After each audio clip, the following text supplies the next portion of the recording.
If people think and say what they see and hear, so take off your eye shades, pull out your earplugs, and welcome to the Daily Lie of Omission. Our report today is on the fallout of the CIA-inspired MSM false narrative of fake news stories of propaganda designed to influence and mislead America.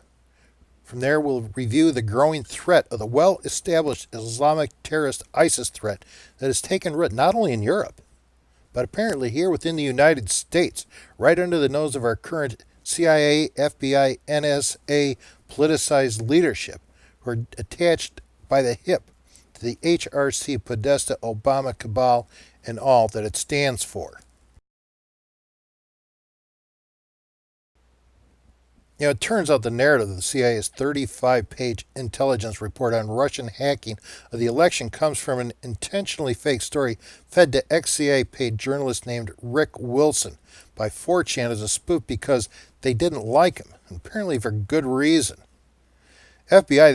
Wilson then fed it to the brain-damaged John McCain, who then gave it to the FBI, who gave it to the CIA, who extrapolated Russian blackmail into the affair, pumping the story up on steroids, who then fed it back to the Senate committee hearing in John McCain. Do you want to know what happened? The entire intelligence community got taken in by a con because they wanted to believe. Hard to believe, but we'll recount the story as best we've been able to piece it back together here. Apparently, either Rick Wilson or Chris Steele were hired by associates of the DNC and later the DNC Direct to dig up some dirt on Trump during the election.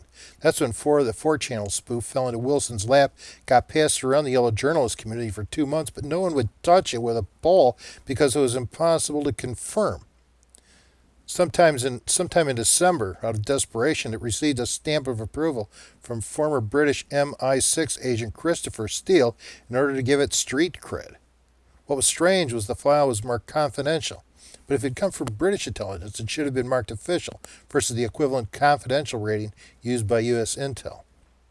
Mind you, the accusation against Trump was that he had hired prostitutes to pee on him in a luxury hotel in Moscow that was taped by Putin. And Trump's attorney, Michael Cohen, was then allegedly dispatched to Prague to negotiate a deal to keep it all secret. Turned Trump into a Russian mole. From there, the story starts to unravel. Fast, as you can well imagine. You see, Trump is a germaphobe. That would be terrified of such an act. No, it's not that he hates Germans. It's just germs. Then we find out that not only was Trump's attorney, Michael Cohen, stateside when he's allegedly supposed to be in Prague, he'd never even been to Prague. Then it turns out the report was about a different Michael Cohen in Prague, a fact the CIA could have easily checked on if they had gone deeper in order to help validate their report. But they didn't. And it gets worse. While the CIA and FBI rated the report as confident, the NSA gave it a lesser rate, which should have tipped red flags everywhere. You see, if there had been any hacking, the NSA could have been on top of it because they can track everybody and everything, according to former NSA whistleblowers Ed Snowden, Bill Binney, and a lot of others. So what should have been the strongest link in the report, the NSA, was instead the weakest link in the supporting narrative. This should have been told everyone there was no proof, and possibly it was a spoof. And if the NSA had no proof of a hack, it's because it wasn't a hack, but an internal leak from someone inside the DNC. Seth Rich, rest in peace. How could the CIA U.S. Intel whiff on 3 straight strikes right down the middle of the plate? Well, I can tell you why. Because they wanted to believe it. Just like the DNC, because upper echelons of the CIA, FBI, and National Security Advisor James Clapper are synonymous and politicized within the DNC because they're all politicized by the people that appointed them. That's why they never questioned it. It came from their guy, their team paid for it. And you always put faith in what you paid for, even if the truth is screaming in your ear, look out. It's not just the CIA. We've recently learned from antiwar.com the FBI had allegedly petitioned the FISA secret court to tap Trump associates Carter Page, Paul Manafort, Lieutenant General Michael Flynn, and Michael Cohen phones and email during the campaign based upon the earlier versions of this report during the campaign. But amazingly, On behalf of the secret FISA court who regularly rubber stamp everything, the FBI was miraculously turned down. Well, expect Trump to clean out the CIA and FBI before too long for good reason. When there's ever left over, I would suggest to the intelligence community to start tracking down the murders of Seth Rich, who was assassinated for leaking hundreds of thousands of DNC mails bathed in corruption. Gee, I wonder who the prime suspects involved in the murders of Seth Rich could be. Well, that's a rhetorical question because his murderers are obviously closely associated with the DNC. And we now know exactly where that goes. Don't we, John Podesta? Big Podesta. Now here again is Andrew Breitbart's assessment of John Podesta, if you've forgotten. You'll notice this time at the very last word Breitbart uses in this short tape is win at the end of the tape. But if you listen closely, the word win is edited in over something else, something more descriptive by Breitbart. This is a concerted effort. This is a concerted effort. Politics of personal destruction. Fuck you, John Podesta. All right, well, you see where I'm coming from. Okay, yeah. When I talk, that's because I am interested in this ongoing whatever the hell they're doing. What's in your closet, John Podesta? Big Podesta? Big Soros? Do you want us to play these games?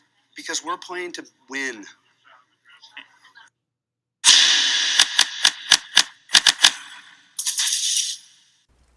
Now, to the daily live emission, it becomes crystal clear that whoever was involved in the assassination of Seth Rich was mostly likely also involved in the assassination of Andrew Breitbart and connects to these associates of our ruling deep state within the state. It's called an ongoing criminal enterprise and should be prosecuted under the RICO Act, just like any other ongoing criminal operation, and the names of the players are far too obvious. So now you can start again appreciating the deep-seated fear that these people have of the Trump-Bannon presidency. And by the looks of this developing story, they are way, way past desperate. While this seems incredible, it still doesn't change the truth, does it? Insights brought to you by the Daily Live Emission. It's interesting to note at the same time the MSM was spreading this obvious fake news story, the Washington Post, owned by Amazon's Jeff Bezos and CIA operative, has had a moment of clarity. He's been trying to distance himself from the propaganda tool of the fake news narrative pioneered by the CIA surrogates WAPO, his Washington Post, and the New York Times, formerly the two most respected newspapers of Washington, D.C. and New York Times. And why? Well, largely because Americans have been abandoning the MSM. And now this, because what will America say? America will say thumbs down. That's why WAPO, Washington Post, and the New York Times are backpedaling as fast as they can.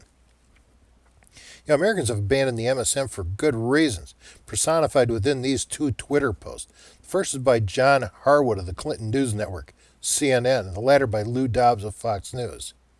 John Harwood first asks America to vote for who does America believe, WikiLeaks or the United States intelligence.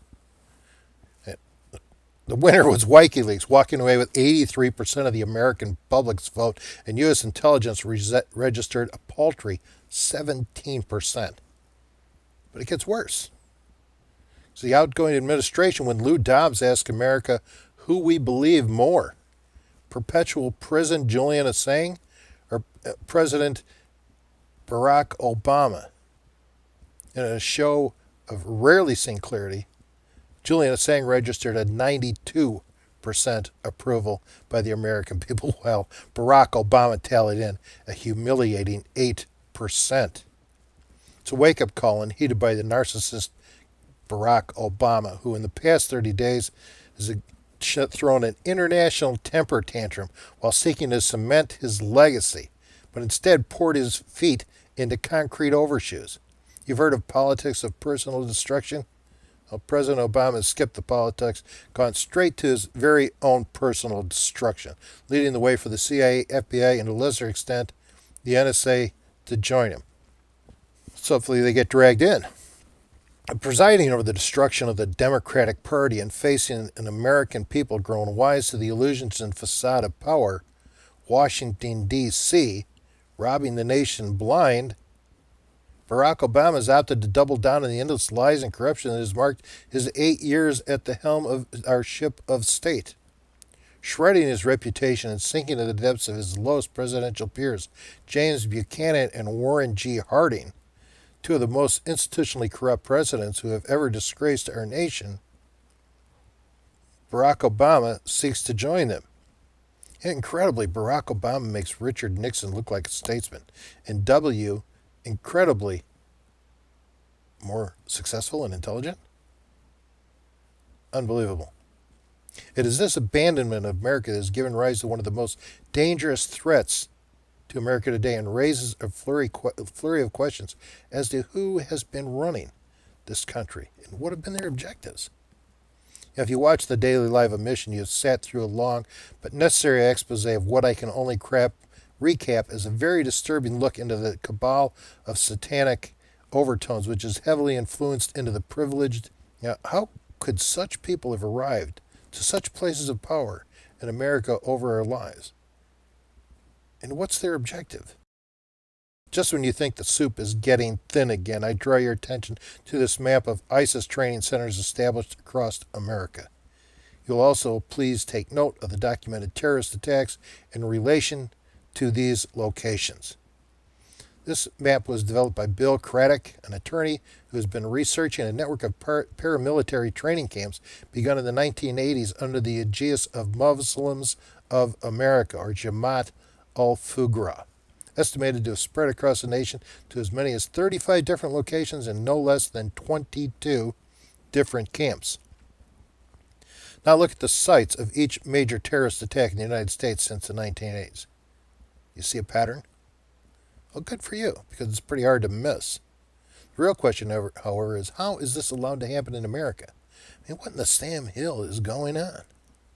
Are we to believe Obama's U.S. government administration is so hopelessly competent it is unable to detect domestic threats, which investigative journalists and whistleblowers have been reporting with alarming regularity? Or are there factions within the government who obstruct those well-intentioned members of the intelligence community, law enforcement, and the Congress from taking action against terrorists like ISIS and the drug lords, both of whom are active in the United States? Remarkably, the State Department has not labeled Jamaat al-Fuqra a terrorist organization. Yet Breitbart News has cited a former FBI counterterrorism special agent reporting that 75% of American mosques were used by jihadist networks. Interesting to note that both Omar Mateen of Orlando's Pulse Gay nightclub massacre and American suicide bomber in Syria, Monar Abu Salah, showed up on the student register of the Timbuktu seminary run by radical cleric Marcus Dwayne Robinson. Also, the imam of the Boston Marathon bombers, Abdul Faroug, was on the radar of groups monitoring preachers of extremism before the attacks. Since then, more moderate imams have complained of extremist clerics taking over a number of Boston mosques in recent years. And now we have word that Esteban Santiago, the Fort Lauderdale airport assassin, lived within walking distance of the only mosque in Alaska whose imam has been accused of preaching extreme Islamic ideologies. And what's going on in Washington? I don't believe for a moment this map has not made the rounds of Congress, the White House, and any number of intelligence agencies. Now, even France, following terrorist attacks in Paris, raided a number of mosques, confiscating 334 weapons, 34 of which were battle grade, and ended up closing 100 mosques. So this is what it's going to take in America? Another 9/11? Yet here in the United States, despite a series of attacks and the max showing more than just casual association between mosques and terrorist attacks, nothing's done. Interesting to note, both Omar Mateen and Esteban Santiago had confirmed ties with the federal government, while the Boston Marathon brothers have been alleged to be double agents of the FBI. And by all appearances, common sense and reports, shouldn't these mosque and radical clerics be the poster child of federal investigations and intelligence? In our last report of the Daily Live emission, we took a deep look inside John and Tony Podesta's pedophilia perversions and their obvious influence and associates at the highest levels of our government and the DNC. This week, the Daily Live emission would like to direct your attention to a report from 2015 from the Pentagon, reporting that the Pentagon has been able to account for $8.6 trillion of their spending over the past 20 years, from 1996 to 2015. This comes to $430 billion a year of spending without receipts. No accounting whatsoever, and is nearly half the total of the national debt. What is even more alarming is when we consider the annual budget of the Pentagon is around $550 billion a year. Are we to believe that 75 to 80% of that budget is unaccounted for on a year-in, year-out basis for the past 20 years? If we examine the report spending habits of our U.S. military and CIA, we find that U.S. intelligence accounts for roughly $100 billion a year in government spending. So the Daily Live emission asks to ask, how much does it cost to maintain a rogue black operation year in, year out? 1, 2, $10 billion? That's a fraction of a lot of money without controls and capable of making the kind of shinola happen that creates, by hook or by crook, the false flag panic and propaganda directed to the angst of a nation, to this cause or that, to bribing America into giving up a little freedom here for a little security there, proving the fact that we deserve neither.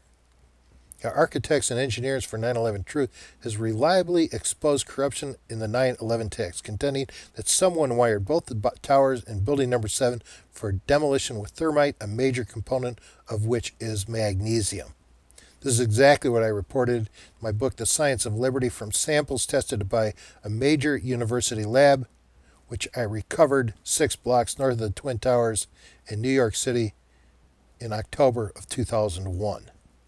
Inevitably, snowballing of questionable events involving our government, or more accurately, a government within our government, of pulling strings to explosive, which begins to unravel as researchers and whistleblowers question 9/11, Sandy Hook, Denver, San Bernardino, Orlando, Boston, Fort Hood, and now Fort Lauderdale. It has led to a government without credibility, and this is exactly why America elected Donald J. Trump, the 45th President of the United States. And now, when every roadblock conceivable is thrown to prevent him from taking office, everything has to be questioned.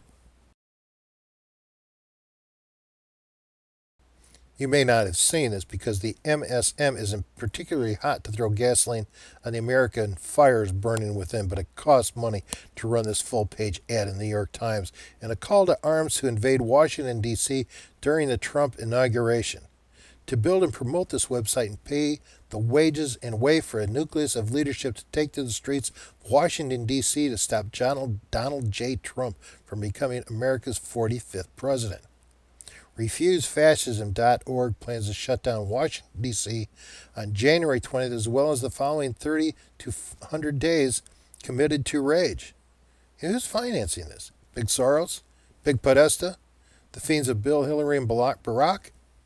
Certainly those threatened at the top of the DNC. The major spokespersons are Carl Dix of the U.S. Communist Party and Cornel West of Harvard. They both invoke BLM, which is financed by George Soros and in close association with Podesta's, Clintons, and the DNC. Who are their street organizers and activists? More sociopaths attracted to the reins of power as light attracts a bug, leading impressionable snowflakes into a cold, dark night? Well, we've got our fingers crossed that when January 20th arrives, we'll find Trump in the Oval Office. One thing is for sure, the American people are not the gullible sheeple they were 20, 10, or even 3 or 4 years ago. And if anything should happen to Trump on the way to the Capitol building, few Americans are going to believe it, and the timetable to a violent revolution will move up to tomorrow. But for now, the cabal has shot their bolt. They can't even induce a heart attack in Trump and get away with it today. And how does the CIA take it all in? Well, here's CIA Director John Brennan, a Quran-thumping Muslim running our CIA, threatening Trump for having the audacity to question its history of unlimited lies and endless war. I don't know about you, but John Brennan gets my vote for the angriest old man in America. Now, Trump is the first president since John F. Kennedy to take on the CIA, and we all know how that ended up. After firing Alan Dulles from the CIA, Dulles ended up chairing the Kennedy assassination as the appointed fox in the henhouse. No doubt this underlies this article from the Ron Paul Institute to dismantle the CIA just as Kennedy was hoping to do.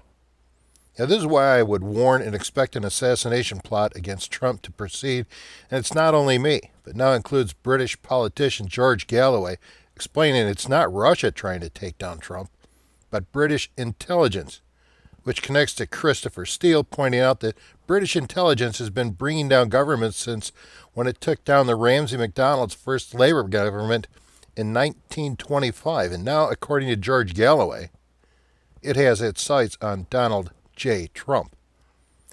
And it's not just Galloway. Putin has waded in, accusing the Obama administration of trying to orchestrate a Maiden Square-styled coup against Trump, much as was done to overthrow the democratically elected president of Ukraine, throwing the former Soviet satellite into civil war.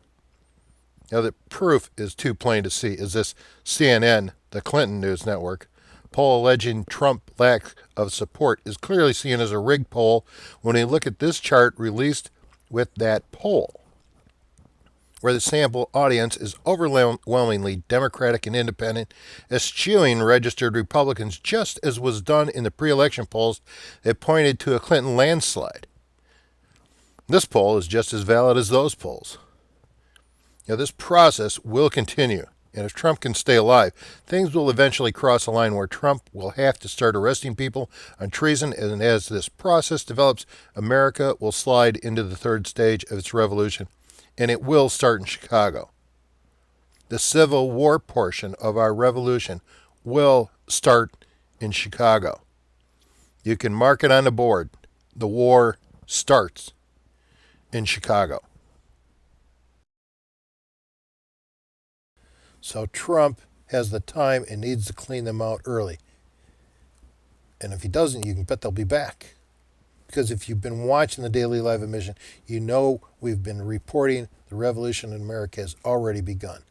In fact, on January 20th, America will enter its second stage of revolution, and its failure as a historic cinch in America should eventually descend into its third and most violent stage, unless we Americans change our system of government from one which rules over to one where the people rule over the government.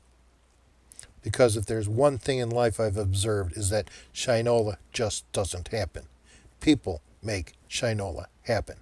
And history agrees. This concludes this episode of the Daily Live Emission. If you'd like to know more, please subscribe to our program here on YouTube and visit our websites at www.scienceofliberty.us and www.electanewcongress.com, where you can read about liberty legislation and the first 42 pages of the Science of Liberty for free. Also, if you want to get the daily news reports of the Daily Live Emission, please go into and like our Facebook site at Elect a New Congress, where we post daily the news you would otherwise miss, which mainstream media and our rulers would rather you not hear and see. And please share it with your friends and family and ask them to do the same. And before we close, we're going to have what I'm going to call the Monsanto Moment. And here's this week's Monsanto Moment. We hope to make this a regular feature. You know, if we Americans work together, no one being can stand on our way to restore political liberty in America and through it restore our personal freedoms to be and attain our highest dreams. Thanks for watching. I'm your host, William W. Faywell. Surf's up, America.